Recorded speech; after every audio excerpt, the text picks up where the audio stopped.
கஜானாக்குள்ளேயே கொண்டு சேர்த்துக்கிட்டே இருக்கிறாங்க. இப்பவும் சொல்றேன், மக்கள் பணத்திலிருந்து ஒரு பைசா கூட தொடமாட்டோம், தொடவும் விடமாட்டோம், தொட்டா விடமாட்டோம், இதுக்கு முன்னாடி தொட்டவங்களையும் விடமாட்டோம்.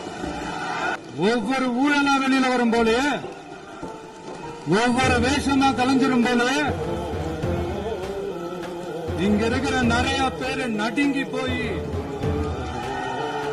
இதுல நம்ம மேல அவதூறு வேற. இப்ப புதுசா ஒரு வெப்பன் ஒண்ணு கொண்டு வந்திருக்காங்க. அது என்ன தெரியுமா? அவங்க தயவால தான் நம்ம ஆட்சி நடக்குதான். மக்கள் தயவால இந்த ஆட்சி நடந்துகிட்டு இருக்கு.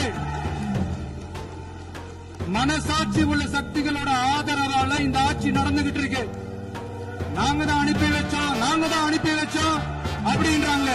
அனுப்பி வச்சவங்களுக்கு மினிஸ்ட்ரியில இடம் கொடுத்தா ஏன் கதறீங்க? ஏன் இவ்வளவு கோவம்? ஏன் இவ்வளவு கதறல்?